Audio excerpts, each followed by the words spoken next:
Hello everyone, welcome to houses of sustainability.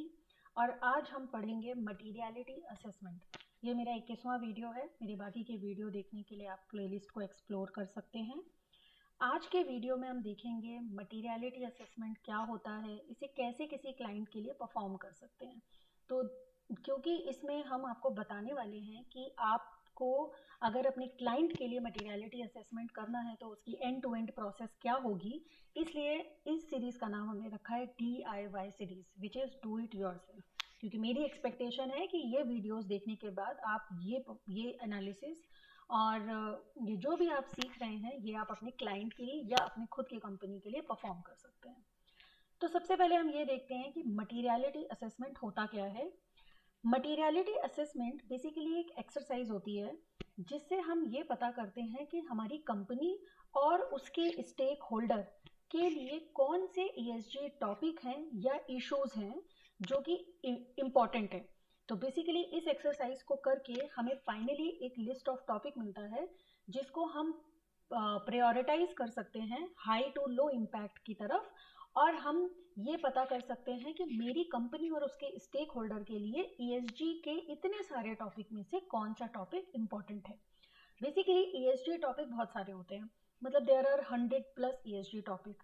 इसका मतलब ये है कि आपकी कंपनी और आपके स्टेक होल्डर, कंपनी के स्टेक होल्डर बेसिकली को कौन से मटेरियल टॉपिक पे काम करना चाहिए, उनको कौन सी टॉपिक को या इश्यूज को प्रायोरिटाइज करना चाहिए। ये इस पूरी प्रोसेस को, इस पूरी एक्सरसाइज को हम बोलते हैं मटीरियलिटी असेसमेंट। अब मटीरियलिटी असेसमेंट को करना क्यों इतना क्रिटिकल है, बेसिकली ये हमें इस चीज़ को आइडेंटिफाई करने में हेल्प करता है कि हमारे स्टेक होल्डर्स के लिए कौन से टॉपिक इम्पॉर्टेंट हैं। तो कोई भी कंपनी जो भी चीज़ कर रही है, जो अपने प्रोडक्ट निकाल रही है, जो अपनी सर्विसेज परफॉर्म कर रही है, या जो भी वो रेवेन्यू जनरेट कर रही है, ये सारी चीज़ें वो किसी एक स्टेक होल्डर को केटर करने के लिए करती है, राइट। वो स्टेक होल्डर कुछ भी हो सकते हैं, कस्टमर हो सकते हैं, इन्वेस्टर हो सकते हैं, एम्प्लॉयज़ हो सकते हैं, सप्लायर वेंडर हो सकते हैं, एनी अदर सर्विस प्रोवाइडर हो सकते हैं, गवर्नमेंट हो सकती है, NGOs हो सकते हैं। So many stakeholders are impacted by any company's performance. तो अगर किसी कंपनी की परफॉर्मेंस खराब होती है तो उससे बहुत सारे स्टेक होल्डर को दिक्कत हो सकती है। तो इसलिए किसी भी कंपनी के लिए ये बहुत ज़रूरी है कि वो ये जाने कि उनके स्टेक होल्डर के लिए कौन से टॉपिक इम्पॉर्टेंट हैं, ताकि कंपनी उन्हीं टॉपिक पे काम कर सके। तो ये पहला हो गया। दूसरा पॉइंट क्या होता है कि अगर आपको ये पता करना है कि आपकी कंपनी यानी आपके ऑर्गेनाइजेशन को सस्टेनेबिलिटी रिलेटेड कौन से रिस्क इम्पैक्ट कर सकते हैं इन फ्यूचर, तो उससे अगर हमें ये मटेरियल इश्यूज पता होते हैं तो वो रिस्क आइडेंटिफिकेशन और उसका मिटिगेशन इम्पैक्ट निकालना बहुत आसान होता है, राइट। जब तक हमें यही नहीं पता होगा कि हमारे क्या रिस्क हैं, हम उस पर काम ही नहीं कर सकते, हम कोई एक्शन नहीं कर सकते। तो इसी तरीके से कंपनी को भी सबसे पहले ये पता करना होता है कि उनके लिए कौन से बड़े रिस्क हैं सस्टेनेबिलिटी रिलेटेड, ताकि वो उसका एक मिटिगेशन प्लान निकाल सके। और तीसरी चीज़ क्या होती है कि अगर आपको ये पता चल गया कि आपके लिए कौन से टॉपिक इम्पॉर्टेंट है, तो कंपनी उसमें एक बेस्ट वैल्यू जनरेशन के लिए या बेस्ट वैल्यू इम्पैक्ट के लिए वो सारे के सारे अपने एफर्ट्स को प्रायोरिटाइज कर सकती है सिर्फ उन्हीं मटेरियल टॉपिक के लिए। जैसे कि मान लीजिए दो तरीके की कंपनी है, एक कोई IT कंपनी है और एक कोई कंस्ट्रक्शन कंपनी है। तो किसी भी IT कंपनी के लिए डेटा सिक्योरिटी एंड प्राइवेसी जो है वो बहुत इंपॉर्टेंट टॉपिक होता है, लेकिन किसी भी कंस्ट्रक्शन कंपनी के लिए डेटा सिक्योरिटी इंपॉर्टेंट टॉपिक नहीं है। उनके लिए इंपॉर्टेंट टॉपिक हो सकता है labour practices, human right practices, या occupational health and safety, right. तो अगर हमें यही नहीं पता होगा तो हम जो अपने एफर्ट्स लगाएंगे वो किसी रॉन्ग डायरेक्शन में लगा सकते हैं। इसलिए ये जो एक्सरसाइज होती है ये एक बेसिस होती है, ये एक फर्स्ट स्टेप होता है किसी भी कंपनी की सस्टेनेबिलिटी जर्नी को शुरुआत करने के लिए, ठीक है। अगर इस चीज़ को हम समराइज करें तो इसका मतलब क्या हुआ कि materiality is basically what matters to investor और even stakeholder for that matter. और ये जो डेफिनेशन है ये किसने बताई है, एक तो ये financial accounting standard board which is FASB, and then International Accounting Standard Board, which is IASB. So in short, what I am trying to say is कि materiality is what matters to stakeholders or to investors for that matter. Okay. Now अभी किसी भी process में कि ये पूरी process क्या है, सबसे पहले हम ये समझ लेते हैं कि एक्चुअली में क्या तरीके के टॉपिक्स होते हैं. तो ESG जो कि डिवाइडेड है इन्वायरमेंट, सोशल एंड गवर्नेंस में, इसमें बहुत तरीके के टॉपिक होते हैं. जो सबसे ज़्यादा यूज्ड टॉपिक हैं उसकी लिस्ट हमने यहाँ पे दी है. फॉर एग्जांपल, इन्वायरमेंट में इंपॉर्टेंट टॉपिक है emissions, energy, waste, water, biodiversity, land. लेकिन इसके अलावा भी बहुत सारे टॉपिक हैं. For example conflict minerals. ये जो टॉपिक होते हैं ये जोग्राफिकल लोकेशन, वो सेक्टर, इस चीज़ पे डिपेंड करते हैं और इसके हिसाब से चेंज होते रहते हैं. देन सोशल में जैसे कि diversity, employ health and safety, human rights, community engagement, training. Then governance में executive compensation, board independence, risk management, supply chain management. ये बहुत ही ज़्यादा यूज्ड, जो ब्रॉडली यूज्ड टॉपिक है उनकी एक लिस्ट दी है हमने. लेकिन अगर आप सारे फ्रेमवर्क्स के इम्पॉर्टेंट KPIs को अक्यूमुलेट करोगे तो कम से कम 100+ निकल के आ सकते हैं. और इसलिए ये जानना बहुत ज़रूरी होता है कि आपकी कंपनी के लिए कौन से टॉपिक इम्पॉर्टेंट है. Okay. Now there are 2 types of materiality also. एक मटीरियलिटी है जो हम अभी तक करते आए हैं, जिसे हम बोलते हैं सिंगल मटीरियलिटी और या इम्पैक्ट मटीरियलिटी बेसिकली. और अब एक CSRD फ्रेमवर्क के बाद से डबल मटीरियलिटी बहुत ज़्यादा अब पिक्चर में आ रही है. इवन अब लोगों ने इम्पैक्ट मटीरियलिटी करना भी बंद कर दिया है, अब लोग डबल मटीरियलिटी करने लगे हैं.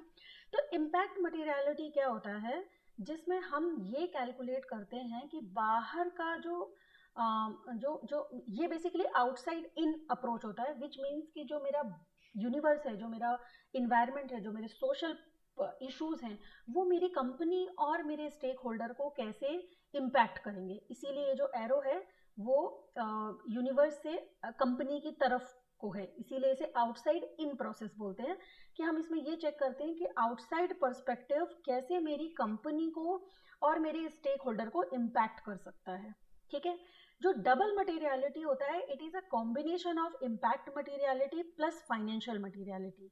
विच मीन्स कि जो हम अभी तक कर रहे थे इम्पैक्ट मटीरियलिटी में, which is outside in process, वो तो हम इसमें करेंगे ही करेंगे, लेकिन उसके साथ हम इनसाइड आउट प्रोसेस भी चेक करते हैं. इसका मतलब ये है कि हम उसके साथ ही ये भी कैलकुलेट करते हैं कि कैसे मेरी कंपनी जो है वो इन्वायरमेंट या सोशल पैरामीटर्स को अफेक्ट कर रही है. और जब हम ये पता करते हैं तो ये एक क्लोज साइकिल हो जाती है, जिसे हम बोलते हैं डबल मटीरियलिटी, जिसमें हम इनसाइड आउट और आउटसाइड इन दोनों प्रोसेस को कंबाइन करके final list of material topic बनाते हैं.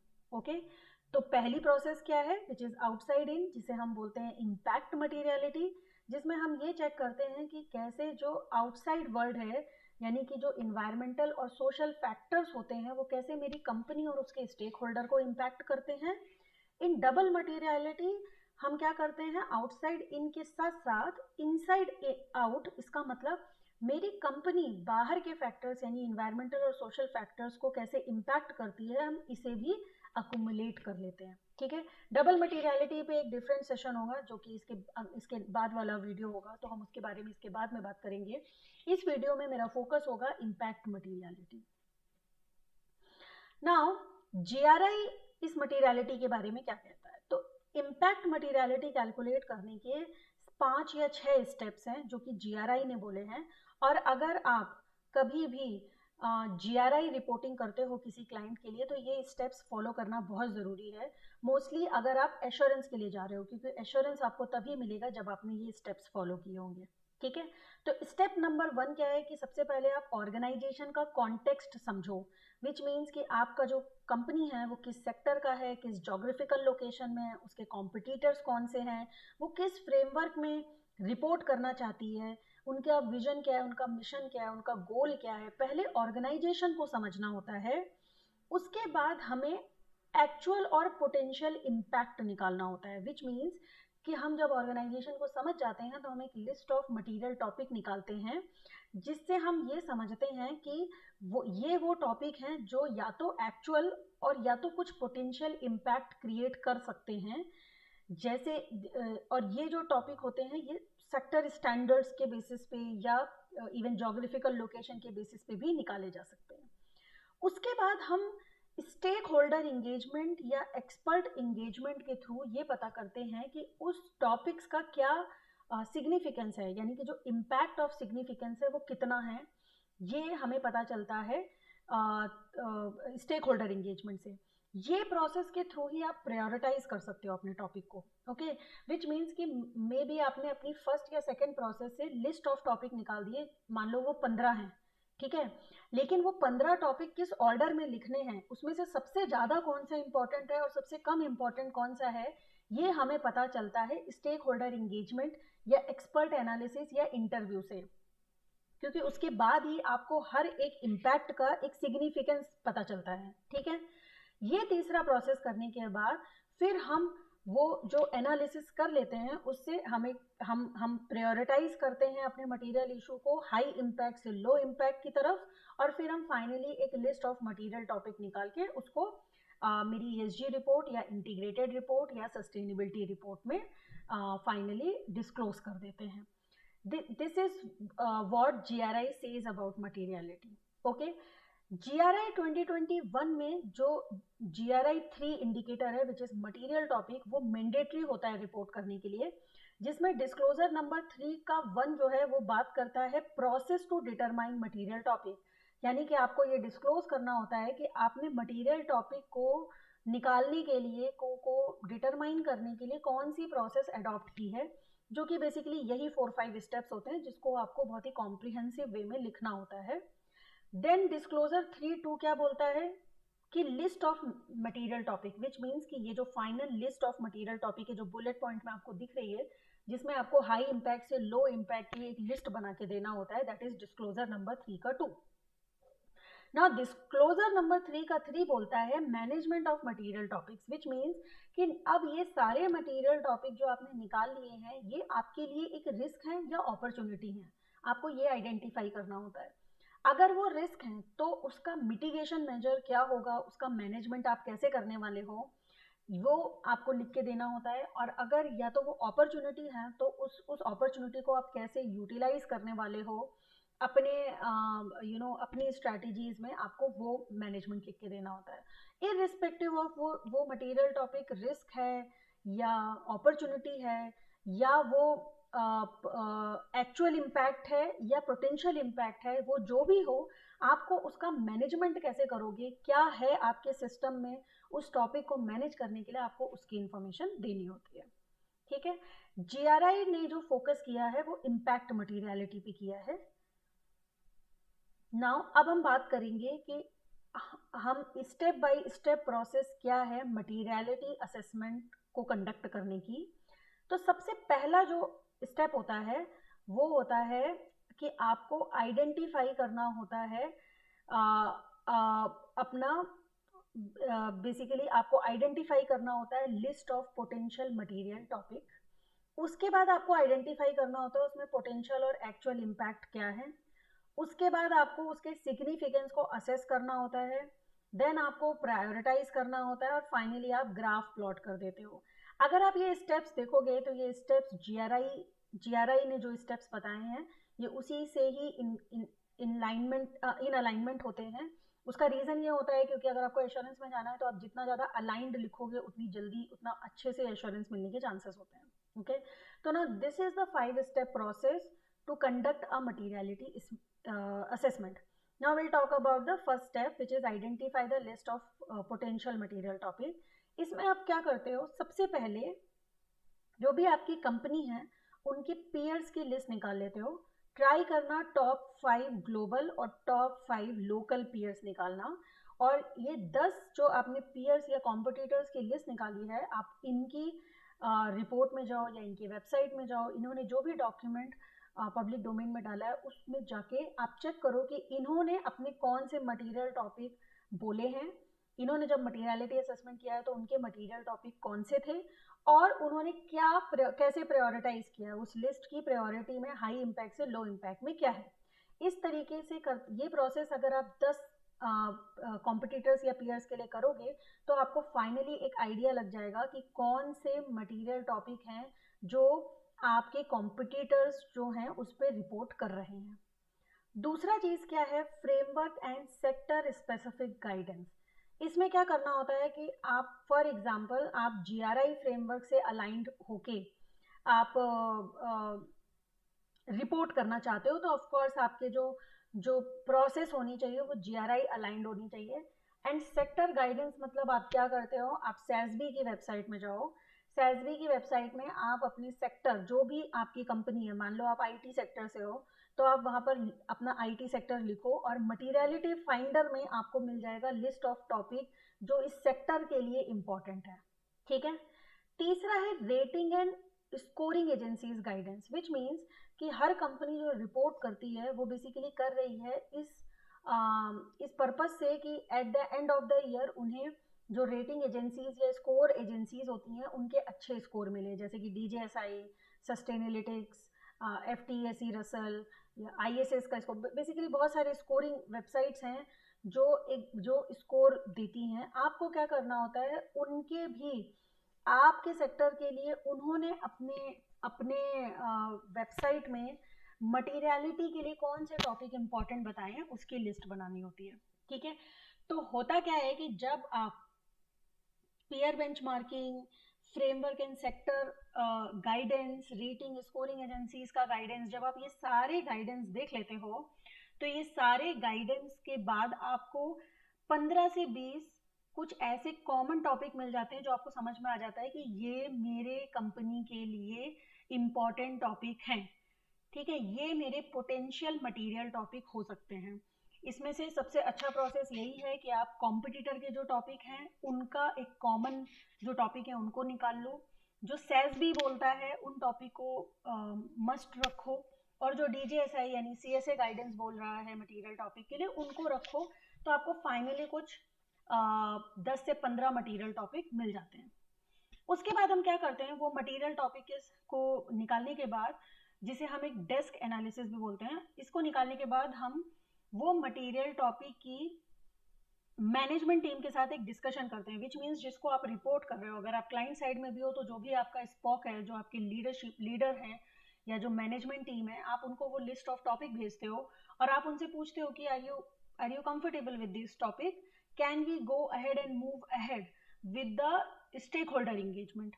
जब वो आपको एक फॉर्मल साइन ऑफ दे देते हैं या जब आपको समझ में आ जाता है कि हाँ ये वो लिस्ट ऑफ टॉपिक है जिसमें मुझे अब इंगेजमेंट करना है, स्टेक होल्डर इंगेजमेंट करना है, देन आपका नेक्स्ट स्टेप होता है identify potential and actual impact.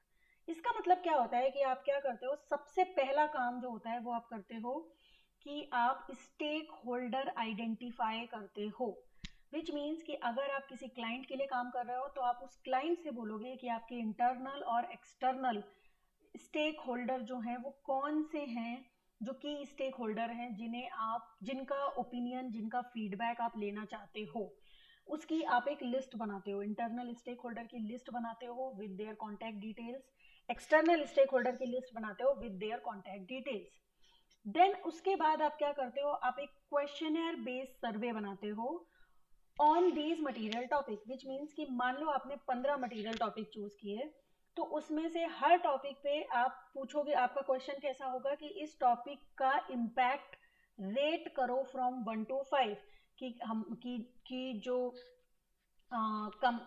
कि जो ये टॉपिक है, फॉर एग्जांपल अगर वो टॉपिक है एयर पोल्यूशन, तो एयर पोल्यूशन हमारी कंपनी को कितना इम्पैक्ट कर सकता है, इसे 1 to 10 रेट करो।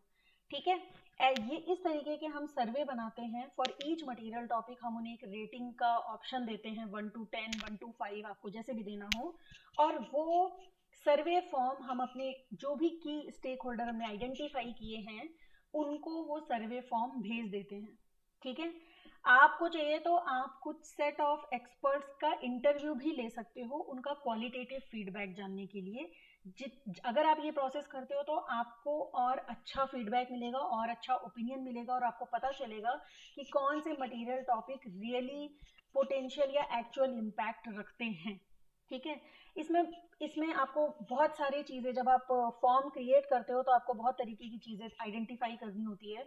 सबसे पहले कि किस टॉपिक का नेगेटिव इम्पैक्ट है या पॉजिटिव इम्पैक्ट है। फॉर एग्जांपल आपको क्वेश्चन ऐसे पूछना है कि एयर पोल्यूशन का पॉजिटिव इम्पैक्ट है या नेगेटिव इम्पैक्ट है, 1 to 10 रेट करना है। शॉर्ट टर्म इम्पैक्ट है या लॉन्ग टर्म इम्पैक्ट है, इंटेंडेड इम्पैक्ट है या अनइंटेंडेड इम्पैक्ट है, या रिवर्सिबल इम्पैक्ट है या इरिवर्सिबल इम्पैक्ट है।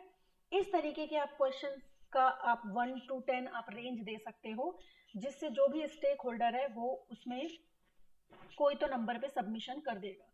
फॉर एग्जांपल आपने किसी स्टेक होल्डर को भेजा और एयर पोल्यूशन एक टॉपिक है, तो वो बोलेगा यस, एयर पोल्यूशन इस कंपनी में बहुत ही का एक एक्चुअल इम्पैक्ट है, इसको 8 रेटिंग दे दो, और लॉन्ग टर्म इम्पैक्ट है इसलिए 8 रेटिंग दे दो, लाइकवाइज।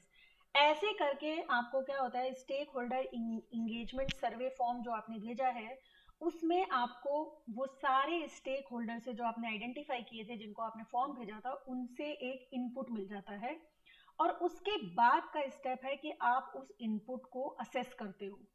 आप ये चेक करते हो कि उसका स्केल क्या है, उसका स्कोप क्या है, उसका रेमेडियल कैरेक्टर क्या है, उसका लाइक्लीहुड क्या है। जो आपने अभी चारों फैक्टर्स पे इनपुट लिया है, उन्हीं चारों फैक्टर्स पे आप असेस करते हो कि आपका जो जो इम्पैक्ट है वो कितना सिग्निफिकेंट है। तो वो जो बेसिकली क्या होता है, जब आप अगर आपने कभी गूगल फॉर्म या माइक्रोसॉफ्ट फॉर्म में काम किया है, तो जब लोग उसमें सबमिशन कर देते हैं तो वहाँ पर डायरेक्टली एक्सेल फॉर्म को डाउनलोड करने का ऑप्शन होता है। आप वो एक्सेल फॉर्म को डाउनलोड कर लो, और एक्सेल फॉर्म को डाउनलोड करने के बाद जो भी स्टेक होल्डर्स ने नंबर सबमिट किए हैं उसके बेसिस पे आप वहाँ पर एनालाइज कर सकते हो। जैसे ही ये पूरी एनालिसिस आप कर लोगे, आपको समझ में आ जाएगा कि कौन सा टॉपिक है जो सबसे ज़्यादा सिग्निफिकेंटली इम्पैक्ट कर रहा है, कौन सा सबसे कम कर रहा है। विच मीन्स आपको हाई से लो के क्रम में, के ऑर्डर में आपको ये टॉपिक को प्रायोरिटाइज करना है। ठीक है, which means most significant to least significant, या मोस्ट इम्पैक्टफुल टॉपिक से लीस्ट इम्पैक्टफुल टॉपिक में। आपको चाहिए तो आप किसी भी सिग्निफिकेंस का थ्रेशहोल्ड खुद से डिसाइड कर सकते हो, या आपकी मैनेजमेंट टीम, आपकी लीडरशिप टीम या आपकी सस्टेनेबिलिटी टीम डिसाइड कर सकती है कि सिग्निफिकेंस का थ्रेशहोल्ड कितना होना चाहिए। अदरवाइज इट्स वेरी सिंपल, जो भी एक्सेल फाइल आपकी आई है आप उसमें हर एक स्टेक होल्डर का इनपुट को प्रायोरिटाइज कर दो, हाई इम्पैक्ट से लो इम्पैक्ट में, ये ऑटोमेटिक हो जाएगा। उसके बाद जो लास्ट प्रोसेस होती है उसमें हम एक ग्राफ बनाते हैं। ग्राफ एक्चुअली किसी भी एश्योरेंस या रिपोर्टिंग का रिक्वायरमेंट नहीं है। ग्राफ हम बस डिस्क्लोजर में उसको अच्छे से प्रेजेंट करने के लिए, ताकि वो किसी को भी बिल्कुल वन गो में दिखने में अच्छा लगे, इसलिए हम ये एक्स टू वाई एक्सिस वाला जो ग्राफ, जो आपने, जिसे आप मटीरियलिटी मैट्रिक्स बोलते हो, वो मैट्रिक्स आपने most of the sustainability report या एनुअल रिपोर्ट में देखी होगी। बट मोस्टली वो जो मैट्रिक्स है वो बनाना मैंडेटरी नहीं है, लिस्ट बनाना मैंडेटरी होता है। ओके, तो अभी क्वेश्चन ये आता है कि हम सर्वे को स्ट्रक्चर कैसे करते हैं। तो सबसे पहले जब आप सर्वे को स्ट्रक्चर कर रहे होगे तो सबसे पहला सेक्शन जो आप रखना, वो रखना स्टेक होल्डर इंफॉर्मेशन का। तो याद रखना कि बहुत सारे लोगों को ये जो इनपुट है ये कॉन्फिडेंशियल देना होता है, इसलिए आप इसमें पर्सनल इंफॉर्मेशन ना पूछना, जैसे कि आपका ईमेल आईडी या आपका नाम, ये पूछने की ज़रूरत नहीं है। लेकिन क्या जानने की ज़रूरत है इस कि वो कौन से टाइप का स्टेक होल्डर है, वो एम्प्लॉय है, सप्लायर है, सर्विस प्रोवाइडर है, या वो कोई कस्टमर है, क्लाइंट है, क्या है, ये जानना ज़रूरी होता है। दूसरी बात ये जानना ज़रूरी होता है कि किस तरीके का क्लाइंट है वो मेरा, कितना या फॉर एग्जांपल वो किस सेक्टर को बिलोंग करता है, ये भी आप जान सकते हो फॉर बेटर और for more details. Then second है कि आप उसमें अवेयरनेस ऑफ इम्पैक्ट का एक सेक्शन बना सकते हो, विच मीन्स कि आप उन्हें दिखा सकते हो कि जो भी आप एक नॉलेज सेक्शन उसमें क्रिएट कर सकते हो कि ये अगर एयर पोल्यूशन है तो इसका मतलब क्या होता है, इस टॉपिक की डेफिनेशन क्या है in a very layman perspective. And then क्योंकि आपको ये याद रखना है जो लोग ये फॉर्म भर रहे हैं जरूरी नहीं है वो सब सस्टेनेबिलिटी बैकग्राउंड के हों, तो इसलिए जो भी आप डेफिनेशन दोगे वो बहुत ही लेमैन पर्सपेक्टिव में दोगे। एंड देन उनको वो अवेयरनेस बताना होगा कि इसके इम्पैक्ट से होता क्या है एक एग्जाम्पल के थ्रू। एंड देन आप उसमें एक रेटिंग डालोगे कि 1 से 10 इसे रेट करो। And then of course finally आप उसे प्रायोरिटाइज कर लोगे। ठीक है, तो फॉर एग्जाम जैसे कि यहाँ पे लिखा हुआ है कि आप कुछ क्लोज ओपन क्वेश्चन पूछ सकते हो, आप लाइकर्ट स्केल यूज कर सकते हो फॉर सिग्निफिकेंस रेटिंग, यहाँ पर हमने 1 to 5 लिखा है, आप 1 to 10 यूज कर सकते हो, आपके ऊपर है। एंड देन आप खुद भी टॉप 5 इश्यूज जो हैं जो आपके कैलकुलेशन के आपके डेस्क एनालिसिस से जो टॉप 5 इश्यूज आ रहे हैं आप उन्हें रैंक भी कर सकते हो। आप उसमें बता सकते हो कि these are the topics which are top 5 right now from our analysis. Okay, now point is कि किस तरीके का क्वेश्चन डालना है, उसमें किस तरीके की से इनपुट लेना है। तो स्कोप ऑफ इम्पैक्ट निकालने के लिए जो क्वेश्चन आपको पूछना है वो ये कि how geographically wide spread is the impact on the topic, कि ये टॉपिक जो है उसका इम्पैक्ट कितना बड़ा है, कितना जोग्राफिकली कितना स्प्रेड हुआ है, इससे स्कोप पता चलेगा। स्केल ऑफ इम्पैक्ट मतलब कि वेरी हाई से very low which is 1 to 5, कि आपको क्या लगता है कि 1 से 5 में ये टॉपिक का कितना इम्पैक्ट होगा। देन लाइकलीहुड ऑफ इम्पैक्ट मतलब कि आपको ये देखना है कि इस जो टॉपिक है ये शॉर्ट टर्म मीडियम या लॉन्ग टर्म ये टॉपिक का कितना लाइकलीहुड है, क्या चांसेस है कि ये होगा ही, एक्चुअल से अनलाइकली तक आप इसको रेंज कर सकते हो। एंड देन आपको ये देखना है कि ये जो इम्पैक्ट है ये कितना रेमेडियल है और या इरेमेडियल है, विच मीन्स कि इसका इम्पैक्ट रिवर्सिबल है या इरिवर्सिबल है, आप उसका एक स्केल निकाल सकते हो। ठीक है, तो जो इसमें क्वांटिटेटिव फॉर्म है वो very high to very low है विच इज 1 to 5, बट आप उसमें ये चीजें भी पता कर सकते हो कि उसका स्कोप क्या है, उन्हें क्या लगता है, स्टेक होल्डर को क्या लगता है कि उसका स्कोप क्या होगा, उसका लाइकलीहुड क्या होगा, उसका रेमेडिबिलिटी क्या होगा। सो सम टूल्स क्या है स्टेक होल्डर इंगेजमेंट का रिस्पॉन्स कलेक्ट करने के लिए इज आप कोई भी कॉम्प्लीमेंट्री मेथड यूज कर सकते हो। आप क्या कर सकते हो कि जब हम फाइनल स्टेक होल्डर इंगेजमेंट या सर्वे फॉर्म भेजते हैं उसके जस्ट पहले आप उनका इंटरव्यू ले सकते हो, उनका वर्कशॉप्स कर सकते हो। सबसे ज़्यादा मोस्टली अडॉप्टेड मेथड जो है वो वर्कशॉप्स है, जिसमें हम पहले से ही उन्हें बता देते हैं कि मटेरियलिटी असेसमेंट क्या है, मेरी लिस्ट ऑफ मटेरियल टॉपिक क्या निकले हैं, उनका मतलब क्या है, उनका ये मटेरियलिटी सर्वे फॉर्म कैसा दिखता है, इसमें किस तरीके के क्वेश्चंस हैं, हर क्वेश्चंस को कैसे आंसर करना है, और बेसिकली और आपको उस वर्कशॉप में ही उनके क्वेश्चंस को भी एड्रेस कर सकते हो आप।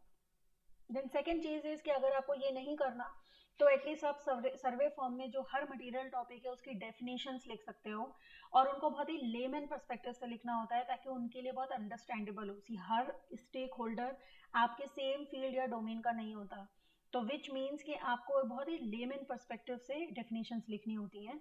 एंड देन उसके बाद आपको एक एग्जाम्पल के थ्रू ये बताना होता है कि ये टॉपिक क्या इम्पोर्टेंस रखता है इस कंपनी के लिए, और वो एग्जाम्पल उन्हें हेल्प करेगा टू एक आइडिया देने के लिए कि इस बात का मतलब क्या है जो आप पूछ रहे हो। नेक्स्ट इज कि आप उसमें I don't know, not applicable और नीड मोर इंफॉर्मेशन के ऑप्शंस दे सकते हो, और उसके बाद जितने भी स्टेक होल्डर्स ने ये ऑप्शंस चूज किया है आप उन सबको क्लब करके एक वर्कशॉप सेशन रख सकते हो जिसमें आप उनके क्वेश्चंस को एड्रेस कर सकते हो, प्लस जो चीज उन्हें नहीं आती है उनके रिस्पॉन्स दे सकते हो ताकि it is easy for them to response for the materiality process.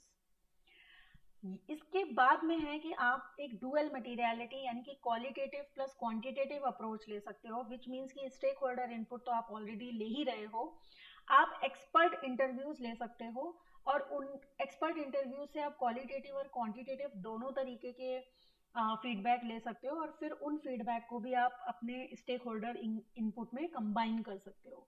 Now comes कि ये एक्सपर्ट कौन होंगे, ये एक्सपर्ट आपके सेक्टर के प्रोफेशनल्स हो सकते हैं, सस्टेनेबिलिटी प्रोफेशनल्स हो सकते हैं, सस्टेनेबिलिटी एक्सपर्ट हो सकते हैं। ये लिस्ट ऑफ एक्सपर्ट आपको खुद से with the help of senior management or leadership or sustainability head, basically with the help of your seniors आपको ये list बनानी होती है, then you have to reach out to those experts for the interview session.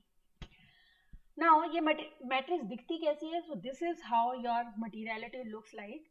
So in x axis there is a important to business, which means कि ये वो topic हैं from low to high, ये वो topic हैं जो company के लिए important हैं. Then in y-axis it is important to key stakeholder. So in y-axis it is important to key stakeholder. Low to high हमें ये पता चलता है कि stakeholder के लिए कौन से topic important है. So important to business versus important to key stakeholder का हम एक combined perspective बनाते हैं. हम एक इनका x और y axis में इनके topic को club करके लिखते हैं. और फिर ये जो लास्ट वाला एरिया है विच इज क्रिटिकली इंपॉर्टेंट, जितने भी टॉपिक यहाँ पर आते हैं वो हमारे लिए क्रिटिकली इंपॉर्टेंट हो जाते हैं, जितने भी बीच में आते हैं वो मॉडरेटली इंपॉर्टेंट हो जाते हैं, और जितने भी सबसे लास्ट में आते हैं उसे लीस्ट इंपॉर्टेंट बोलते हैं. ये मैट्रिक्स जो है ये एक विजुअल रिप्रेजेंटेशन है कि कौन से material topic critically to least important है या हाई टू लो इंपॉर्टेंट है. Now if you want to see a sample materiality matrix, ये यूनिलीवर की एक materiality matrix है. तो अगर आप देखोगे तो उन्होंने business impact कैलकुलेट किया है 0 to 5 years का एंड स्टेक होल्डर की करंट इंफॉर्मेशन निकाली है, और उसके बेसिस पे उन्होंने x और y एक्सिस में जो भी रिस्पॉन्स आया उसे प्लॉट किया है. तो आप देख सकते हो वेरी हाई में there is a climate change, packaging and waste, sustainable responsible sourcing, water, human rights, health and hygiene. Then in high there is social and economic inclusion, employee health and safety, sustainable innovation and technology. And then in moderate there is data security, biodiversity, animal testing. आप इसमें colour coding भी कर सकते हो ताकि आपका environmental topic, social topic and governance topic ये अलग अलग दिखाई दें. You can go and read many sustainability reports and look at their materiality metrics and check their process of conducting materiality assessment. Thank you very much. If you're satisfied, please tell others. If not, then please tell me. Please subscribe to this channel and let me know in the comment box if you have any questions. Thank you so much.